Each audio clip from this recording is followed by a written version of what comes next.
The Horror of the Heights by Sir Arthur Conan Doyle.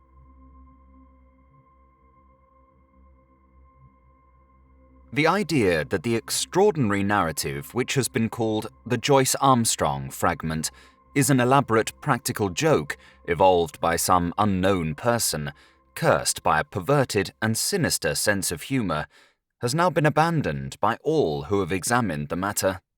The most macabre and imaginative of plotters would hesitate before linking his morbid fancies with the unquestioned and tragic facts which reinforce the statement. Though the assertions contained in it are amazing and even monstrous, it is nonetheless forcing itself upon the general intelligence that they are true, and that we must readjust our ideas to the new situation. This world of ours appears to be separated by a slight and precarious margin of safety from a most singular and unexpected danger. I will endeavour in this narrative, which reproduces the original document in its necessarily somewhat fragmentary form, to lay before the reader the whole of the facts up to date, prefacing my statement by saying that, if there be any who doubt the narrative of Joyce-Armstrong, there can be no question at all as to the facts concerning Lieutenant Myrtle of the Royal Navy and Mr. Hay Connor, who undoubtedly met their end in the manner described. The Joyce-Armstrong Fragment was found in the field which is called Lower Haycock, lying 1 mile to the westward of the village of Withyham, upon the Kent and Sussex border. It was on the 15th of September last that an agricultural labourer, James Flynn, in the employment of Matthew Dodd, farmer of the Chauntry Farm, Withyham, perceived a briar pipe lying near the footpath which skirts the hedge in Lower Haycock. A few paces farther on, he picked up a pair of broken binocular glasses. Finally, among some nettles in the ditch, he caught sight of a flat, canvas-backed book, which proved to be a notebook with detachable leaves, some of which had come loose and were fluttering along the base of the hedge. These he collected, but some, including the first, were never recovered, and leave a deplorable hiatus in this all-important statement. The notebook was taken by the labourer to his master, who in turn showed it to Dr. J. H. Atherton of Hartfield.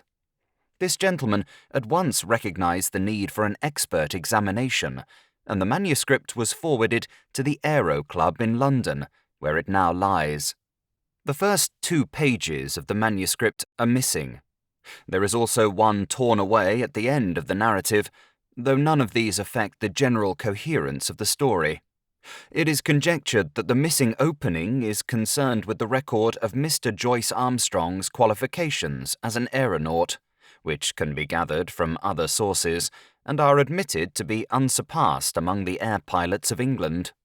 For many years he has been looked upon as among the most daring and the most intellectual of flying men, a combination which has enabled him to both invent and test several new devices, including the common gyroscopic attachment, which is known by his name. The main body of the manuscript is written neatly in ink, but the last few lines are in pencil and are so ragged as to be hardly legible. Exactly, in fact, as they might be expected to appear if they were scribbled off hurriedly from the seat of a moving aeroplane. There are, it may be added, several stains, both on the last page and on the outside cover, which have been pronounced by the Home Office experts to be blood, probably human and certainly mammalian.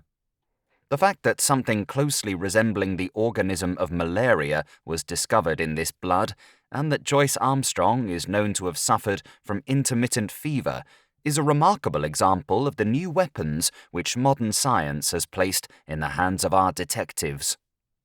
And now, a word as to the personality of the author of this epoch-making statement. Joyce-Armstrong, according to the few friends who really knew something of the man, was a poet and a dreamer, as well as a mechanic and an inventor. He was a man of considerable wealth, much of which he had spent in the pursuit of his aeronautical hobby. He had 4 private aeroplanes in his hangars near Devizes, and is said to have made no fewer than 170 ascents in the course of last year. He was a retiring man with dark moods, in which he would avoid the society of his fellows. Captain Dangerfield, who knew him better than anyone, says that there were times when his eccentricity threatened to develop into something more serious. His habit of carrying a shotgun with him in his aeroplane was one manifestation of it. Another was the morbid effect which the fall of Lieutenant Myrtle had upon his mind. Myrtle, who was attempting the height record, fell from an altitude of something over 30,000 feet. Horrible to narrate, his head was entirely obliterated, though his body and limbs preserved their configuration. At every gathering of airmen, Joyce-Armstrong, according to Dangerfield, would ask with an enigmatic smile, "And where, pray, is Myrtle's head?" On another occasion, after dinner, at the mess of the flying school on Salisbury Plain, he started a debate as to what will be the most permanent danger which airmen will have to encounter. Having listened to successive opinions as to air pockets, faulty construction, and overbanking, he ended by shrugging his shoulders and refusing to put forward his own views, though he gave the impression that they differed from any advanced by his companions. It is worth remarking that after his own complete disappearance, it was found that his private affairs were arranged with a precision which may show that he had a strong premonition of disaster. With these essential explanations, I will now give the narrative exactly as it stands, beginning at page 3 of the blood-soaked notebook. Nevertheless, when I dined at Rheims with Caselli and Gustave Raymond, I found that neither of them was aware of any particular danger in the higher layers of the atmosphere. I did not actually say what was in my thoughts, but I got so near to it that if they had any corresponding idea, they could not have failed to express it. But then they are two empty, vainglorious fellows, with no thought beyond seeing their silly names in the newspaper. It is interesting to note that neither of them had ever been much beyond the 20,000-foot level. Of course, men have been higher than this, both in balloons and in the ascent of mountains. It must be well above that point that the aeroplane enters the danger zone, always presuming that my premonitions are correct. Aeroplaning has been with us now for more than 20 years, and one might well ask, why should this peril be only revealing itself in our day?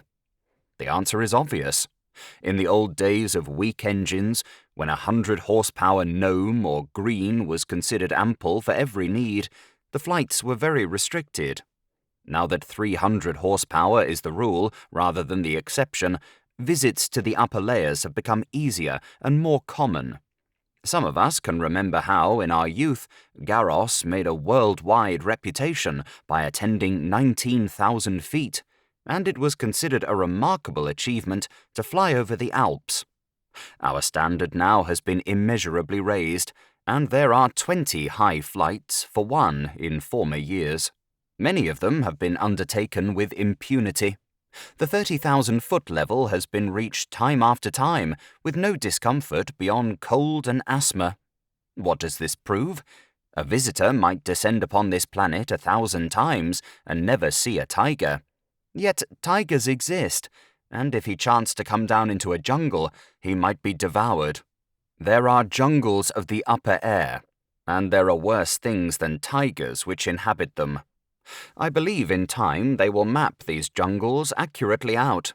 Even at the present moment, I could name 2 of them. One of them lies over the Pau-Biarritz district of France. Another is just over my head, as I write here in my house in Wiltshire. I rather think there is a third in the Homburg-Wiesbaden district. It was the disappearance of the airmen that first set me thinking. Of course, everyone said that they had fallen into the sea, but that did not satisfy me at all. First, there was Verrier in France. His machine was found near Bayonne, but they never got his body. There was the case of Baxter also, who vanished, though his engine and some of the iron fixings were found in a wood in Leicestershire. In that case, Dr. Middleton of Amesbury, who was watching the flight with a telescope, declares that just before the clouds obscured the view, he saw the machine, which was at an enormous height, suddenly rise perpendicularly upwards in a succession of jerks, in a manner that he would have thought to be impossible. That was the last seen of Baxter. There was a correspondence in the papers, but it never led to anything. There were several other similar cases, and then there was the death of Hay Connor. What a cackle there was about an unsolved mystery of the air, and what columns in the halfpenny papers! And yet, how little was ever done to get to the bottom of the business. He came down in a tremendous volplane from an unknown height. He never got off his machine and died in his pilot's seat. Died of what? Heart disease, said the doctors. Rubbish. Hay Connor's heart was as sound as mine is. What did Venables say? Venables was the only man who was at his side when he died. He said that he was shivering and looked like a man who had been badly scared. Died of fright, said Venables, but could not imagine what he was frightened about. Only said one word to Venables, which sounded like monstrous. They could make nothing of that at the inquest, but I could make something of it. Monsters. That was the last word of poor Harry Hay Connor, and he did die of fright, just as Venables thought. And then there was Myrtle's head. Do you really believe, does anybody really believe, that a man's head could be driven clean into his body by the force of a fall? Well, perhaps it may be possible, but I, for one, have never believed that it was so with Myrtle. And the grease upon his clothes. All slimy with grease, said somebody at the inquest. Queer that nobody got thinking after that. I did. But then, I'd been thinking for a good long time. I've made 3 ascents. How Dangerfield used to chaff me about my shotgun. But I've never been high enough. Now, with this new light Paul Veronais machine and its 175 Rober, I should easily touch the 30,000 tomorrow. I'll have a shot at the record. Maybe I shall have a shot at something else as well. Of course, it's dangerous. If a fellow wants to avoid danger, he had best keep out of flying altogether and subside finally into flannel slippers and a dressing gown. But I'll visit the air jungle tomorrow, and if there's anything there, I shall know it. If I return, I'll find myself a bit of a celebrity. If I don't, this notebook may explain what I am trying to do and how I lost my life in doing it. But no drivel about accidents or mysteries, if you please. I chose my Paul Veronais monoplane for the job. There's nothing like a monoplane when real work is to be done. Beaumont found that out in very early days. For one thing, it doesn't mind damp, and the weather looks as if we should be in the clouds all the time. It's a bonny little model, and answers my hand like a tender-mouthed horse. The engine is a 10-cylinder rotary Rober working up to 175. It has all the modern improvements, enclosed fuselage, high-curved landing skids, brakes, gyroscopic steadiers, and 3 speeds, worked by an alteration of the angle of the planes upon the Venetian blind principle. I took a shotgun with me and a dozen cartridges filled with buckshot. You should have seen the face of Perkins, my old mechanic, when I directed him to put them in. I was dressed like an Arctic explorer, with 2 jerseys under my overalls, thick socks inside my padded boots, a storm cap with flaps, and my talc goggles. It was stifling outside the hangars, but I was going for the summit of the Himalayas, and had to dress for the part. Perkins knew there was something on, and implored me to take him with me. Perhaps I should, if I were using the biplane, but a monoplane is a one-man show, if you want to get the last foot of life out of it. Of course, I took an oxygen bag. The man who goes for the altitude record without one will either be frozen or smothered, or both. I had a good look at the planes, the rudder bar and the elevating lever before I got in. Everything was in order so far as I could see. Then I switched on my engine and found that she was running sweetly. When they let her go, she rose almost at once upon the lowest speed. I circled my home field once or twice just to warm her up, and then with a wave to Perkins and the others, I flattened out my planes and put her on her highest. She skimmed like a swallow downwind for 8 or 10 miles until I turned her nose up a little, and she began to climb in a great spiral for the cloud bank above me. It's all important to rise slowly and adapt yourself to the pressure as you go. It was a close, warm day for an English September, and there was the hush and heaviness of impending rain. Now and then there came sudden puffs of wind from the southwest, one of them so gusty and unexpected that it caught me napping and turned me half round for an instant. I remember the time when gusts and whirls and air pockets used to be things of danger, before we learned to put an overmastering power into our engines. Just as I reached the cloud banks with the altimeter marking 3,000, down came the rain. My word, how it poured! It drummed upon my wings and lashed against my face, blurring my glasses so that I could hardly see. I got down onto a low speed, for it was painful to travel against it. As I got higher, it became hail, and I had to turn tail to it. One of my cylinders was out of action, a dirty plug, I should imagine, but still I was rising steadily with plenty of power. After a bit, the trouble passed, whatever it was, and I heard the full, deep-throated purr, the 10 singing as one. That's where the beauty of our modern silencers come in. We can at last control our engines by ear. How they squeal and squeak and sob when they are in trouble. All those cries for help were wasted in the old days when every sound was swallowed up by the monstrous racket of the machine. If only the early aviators could come back to see the beauty and perfection of the mechanism which have been bought at the cost of their lives. About 9:30 I was nearing the clouds.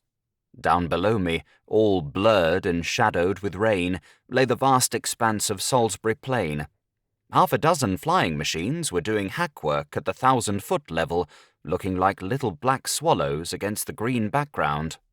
I dare say they were wondering what I was doing up in Cloudland.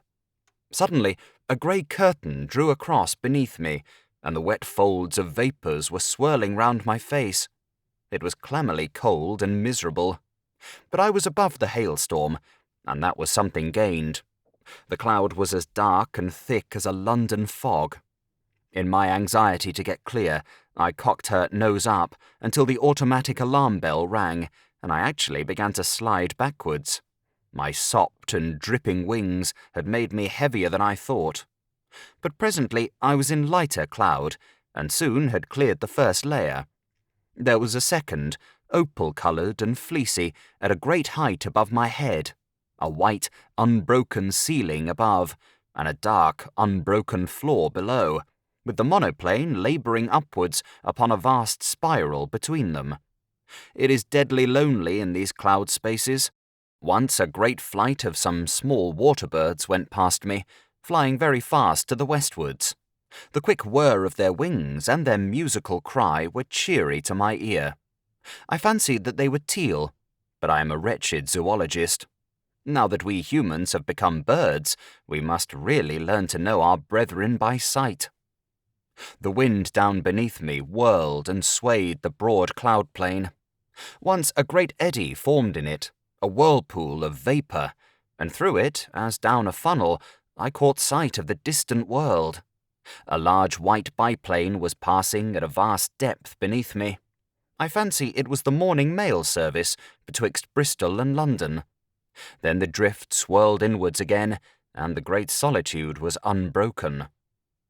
Just after 10, I touched the lower edge of the upper cloud stratum. It consisted of fine diaphanous vapour drifting swiftly from the westwards. The wind had been steadily rising all this time, and it was now blowing a sharp breeze, 28 an hour by my gauge. Already it was very cold, although my altimeter only marked 9,000. The engines were working beautifully, and we went droning steadily upwards. The cloud bank was thicker than I had expected, But at last it thinned out into a golden mist before me, and then in an instant I had shot out from it, and there was an unclouded sky and a brilliant sun above my head, all blue and gold above, all shining silver below, one vast, glimmering plain as far as my eyes could reach. It was 10 o'clock, and the barograph needle pointed to 12,800. Up I went, and up, my ears concentrated upon the deep purring of my motor, my eyes busy always with the watch, the revolution indicator, the petrol lever, and the oil pump. No wonder aviators are said to be a fearless race. With so many things to think of, there is no time to trouble about oneself. About this time, I noted how unreliable is the compass when above a certain height from Earth. At 15,000 feet, mine was pointing east and a point south. The sun and the wind gave me my true bearings. I had hoped to reach an eternal stillness in these high altitudes, but with every 1,000 feet of ascent, the gale grew stronger. My machine groaned and trembled in every joint and rivet as she faced it, and swept away like a sheet of paper when I banked her on the turn, skimming downwind at a greater pace, perhaps, than ever mortal man has moved. Yet I had always to turn again and tack up in the wind's eye, for it was not merely a height record that I was after. By all my calculations, it was a little above Wiltshire that my air jungle lay, and all my labour might be lost if I struck the outer layers at some farther point. When I reached the 19,000-foot level, which was about midday, the wind was so severe that I looked with some anxiety to the stays of my wings, expecting momentarily to see them snap or slacken. I even cast loose the parachute behind me and fastened its hook into the ring of my leathern belt, so as to be ready for the worst. Now was the time when a bit of scamped work by the mechanic is paid for by the life of the aeronaut. But she held together bravely. Every cord and strut was humming and vibrating like so many harp strings. But it was glorious to see how, for all the beating and the buffeting, she was still the conqueror of nature and the mistress of the sky. There is surely something divine in man himself that he should rise so superior to the limitations which creation seemed to impose. Rise, too, by such unselfish, heroic devotion as this air conquest has shown. Talk of human degeneration. When has such a story as this been written in the annals of our race? These were the thoughts in my head as I climbed that monstrous inclined plane, with the wind sometimes beating in my face and sometimes whistling behind my ears, while the cloudland beneath me fell away to such a distance that the folds and hummocks of silver had all smoothed out into one flat, shining plain. But suddenly I had a horrible and unprecedented experience. I have known before what it is to be in what our neighbours have called a tourbillon, but never on such a scale as this. That huge sweeping river of wind of which I have spoken had, as it appears, whirlpools within it which were as monstrous as itself. Without a moment's warning, I was dragged suddenly into the heart of one. I spun round for a minute or two with such velocity that I almost lost my senses, and then fell suddenly, left wing foremost, down the vacuum funnel in the centre. I dropped like a stone and lost nearly 1,000 feet. It was only my belt that kept me in my seat, and the shock and breathlessness left me hanging half insensible over the side of the fuselage. But I am always capable of a supreme effort. It is my one great merit as an aviator. I was conscious that the descent was slower. The whirlpool was a cone rather than a funnel, and I had come to the apex. With a terrific wrench, throwing my weight all to one side, I levelled my planes and brought her head away from the wind.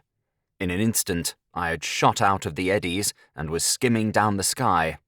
Then, shaken but victorious, I turned her nose up and began once more my steady grind on the upward spiral. I took a large sweep to avoid the danger spot of the whirlpool, and soon I was safely above it.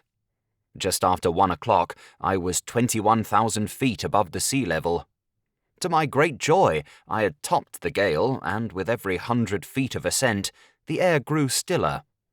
On the other hand, it was very cold, and I was conscious of that peculiar nausea which goes with rarefaction of the air. For the first time, I unscrewed the mouth of my oxygen bag and took an occasional whiff of the glorious gas. I could feel it running like a cordial through my veins, and I was exhilarated almost to the point of drunkenness. I shouted and sang as I soared upwards into the cloud, still outer world. It is very clear to me that the insensibility which came upon Glacier, and in a lesser degree upon Coxwell, when in 1862 they ascended in a balloon to the height of 30,000 feet, was due to the extreme speed with which a perpendicular ascent is made. Doing it at an easy gradient and accustoming oneself to the lessened barometric pressure by slow degrees, there are no such dreadful symptoms. At the same great height, I found that, even without my oxygen inhaler, I could breathe without undue distress. It was bitterly cold, however, and my thermometer was at 0 Fahrenheit. At 1:30, I was nearly 7 miles above the surface of the earth, and still ascending steadily. I found, however, that the rarefied air was giving markedly less support to my planes, and that my angle of ascent had to be considerably lowered in consequence. It was already clear that even with my light weight and strong engine power, there was a point in front of me where I should be held. To make matters worse, one of my sparking plugs was in trouble again, and there was intermittent misfiring in the engine. My heart was heavy with the fear of failure. It was about that time that I had a most extraordinary experience. Something whizzed past me in a trail of smoke and exploded with a loud hissing sound, sending forth a cloud of steam. For the instant, I could not imagine what had happened. Then I remembered that the earth is forever being bombarded by meteor stones, and would be hardly inhabitable were they not in nearly every case turned to vapour in the outer layers of the atmosphere. Here is a new danger for the high-altitude man, for 2 others passed me when I was nearing the 40,000-foot mark. I cannot doubt that at the edge of the earth's envelope the risk would be a very real one. My barograph needle marked 41,300 when I became aware that I could go no farther. Physically, the strain was not as yet greater than I could bear, but my machine had reached its limit. The attenuated air gave no firm support to the wings, and the least tilt developed into side-slip, while she seemed sluggish on her controls. Possibly, had the engine been at its best, another 1,000 feet might have been within our capacity, but it was still misfiring, and 2 out of the 10 cylinders appeared to be out of action. If I had not already reached the zone for which I was searching, then I should never see it upon this journey. But was it not possible that I had attained it? Soaring in circles like a monstrous hawk upon the 40,000-foot level, I let the monoplane guide herself, and with my Mannheim glass, I made a careful observation of my surroundings. The heavens were perfectly clear. There was no indication of those dangers which I had imagined. I have said that I was soaring in circles. It struck me suddenly that I would do well to take a wider sweep and open up a new air tract. If the hunter entered an earth jungle, he would drive through it if he wished to find his game. My reasoning had led me to believe that the air jungle which I had imagined lay somewhere over Wiltshire. This should be to the south and west of me. I took my bearings from the sun, for the compass was hopeless, and no trace of earth was to be seen. Nothing but the distant silver cloud plain. However, I got my direction as best I might, and kept her head straight to the mark. I reckoned that my petrol supply would not last for more than another hour or so, but I could afford to use it to the last drop, since a single magnificent volplane could at any time take me to the earth. Suddenly, I was aware of something new. The air in front of me had lost its crystal clearness. It was full of long, ragged wisps of something which I can only compare to very fine cigarette smoke, It hung about in wreaths and coils, turning and twisting slowly in the sunlight. As the monoplane shot through it, I was aware of a faint taste of oil upon my lips, and there was a greasy scum upon the woodwork of the machine. Some infinitely fine organic matter appeared to be suspended in the atmosphere. There was no life there. It was inchoate and diffuse, extending for many square acres, and then fringing off into the void. No, it was not life. But might it not be the remains of life? Above all, might it not be the food of life, of monstrous life, even as the humble grease of the ocean is the food for the mighty whale? The thought was in my mind when my eyes looked upwards, and I saw the most wonderful vision that ever man has seen. Can I hope to convey it to you, even as I saw it myself last Thursday? Conceive a jellyfish, such as sails in our summer seas, bell-shaped and of enormous size, far larger, I should judge, than the dome of St. Paul's. It was of a light pink colour, veined with a delicate green, but the whole huge fabric so tenuous that it was but a fairy outline against the dark blue sky. It pulsated with a delicate and regular rhythm. From it there depended two long, drooping green tentacles which swayed slowly backwards and forwards. This gorgeous vision passed gently with noiseless dignity over my head, as light and fragile as a soap bubble, and drifted upon its stately way. I had half turned my monoplane that I might look after this beautiful creature, when in a moment I found myself amidst a perfect fleet of them of all sizes, but none so large as the first. Some were quite small, but the majority about as big as an average balloon, and with much the same curvature at the top. There was in them a delicacy of texture and colouring which reminded me of the finest Venetian glass. Pale shades of pink and green were the prevailing tints, but all had a lovely iridescence where the sun shimmered through their dainty forms. Some hundreds of them drifted past me, a wonderful fairy squadron of strange, unknown argosies of the sky, creatures whose forms and substance were so attuned to these pure heights that one could not conceive anything so delicate within actual sight or sound of earth. But soon my attention was drawn to a new phenomenon, the serpents of the outer air. These were long, thin, fantastic coils of vapour-like material, which turned and twisted with great speed, flying round and round at such a pace that the eyes could hardly follow them. Some of these ghost-like creatures were 20 or 30 feet long, but it was difficult to tell their girth, for their outline was so hazy that it seemed to fade away into the air around them. These air snakes were of a very light grey or smoke colour, with some darker lines within, which gave the impression of a definite organism. One of them whisked past my very face, and I was conscious of a cold, clammy contact. But their composition was so unsubstantial that I could not connect them with any thought of physical danger, any more than the beautiful bell-like creatures which had preceded them. There was no more solidity in their frames than in the floating spume from a broken wave. But a more terrible experience was in store for me. Floating downwards from a great height, there came a purplish patch of vapour, small as I saw it first, but rapidly enlarging as it approached me, until it appeared to be hundreds of square feet in size.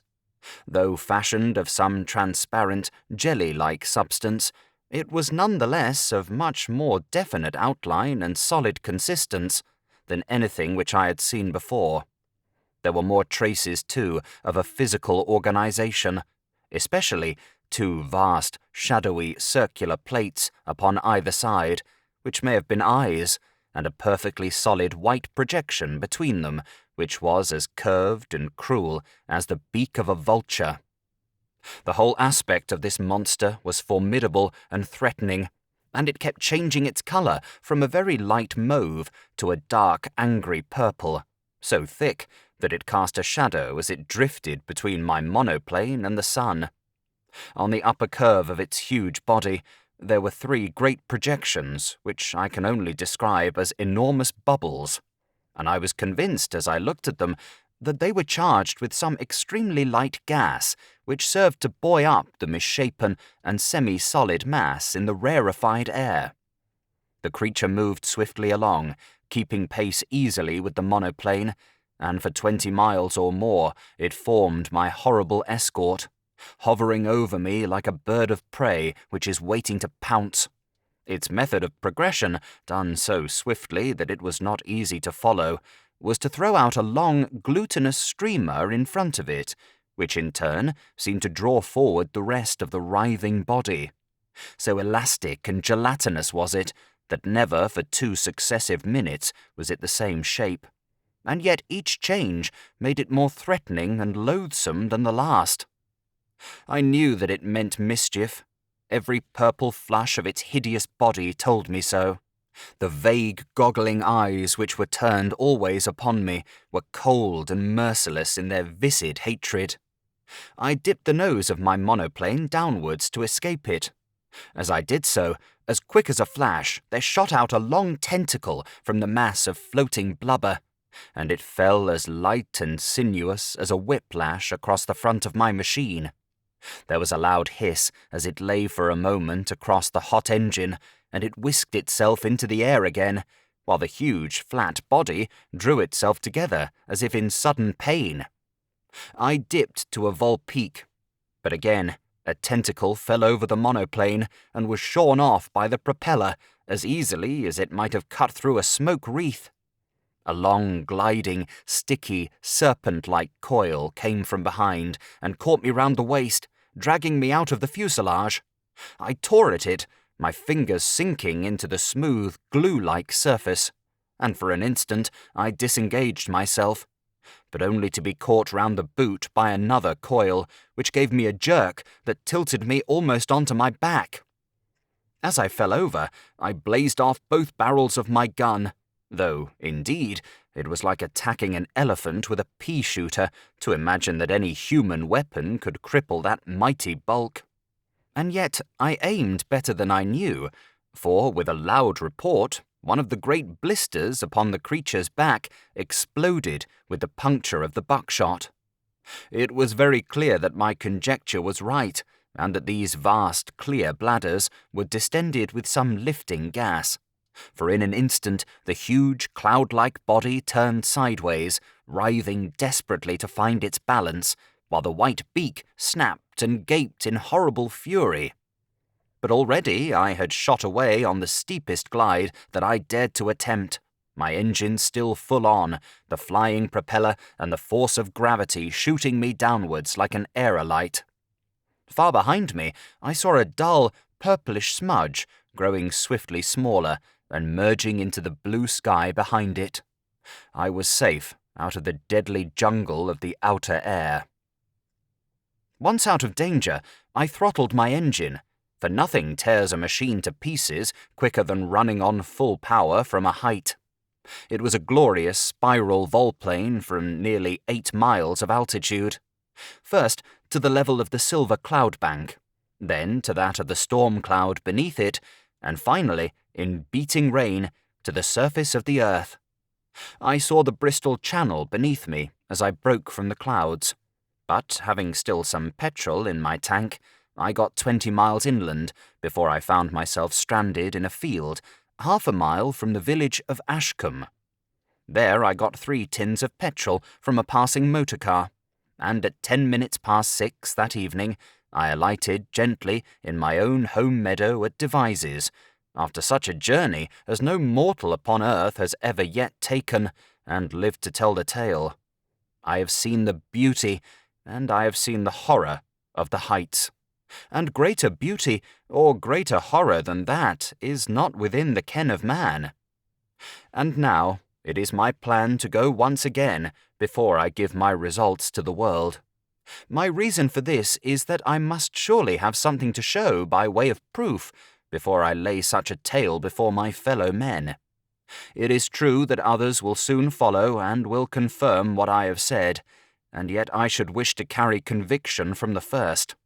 Those lovely iridescent bubbles of the air should not be hard to capture. They drift slowly upon their way, and the swift monoplane could intercept their leisurely course.